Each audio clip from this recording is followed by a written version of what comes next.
I'm going to take a moment of privilege here and pose a question that's been one of my priorities and something I've been watching on Beacon Hill for some time now, and that's the whole issue of sentencing reform in Massachusetts. I know some of you were involved with that issue, and I know that Representative David Linsky has been very involved in it, and he probably will resist the temptation to make news this morning. But I'm hoping we can squeeze something out of him in terms of where that issue stands right now.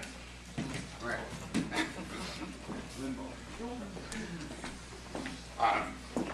My friend Tom Sanacandro says I should rule this question out of order because there's nothing to do with the subject matter of the morning. At the risk of completely boring this crowd, I'll say, we're going to get something done on that, and we'll get it. The House and the Senate conference committees move very, very slowly, I'll say that.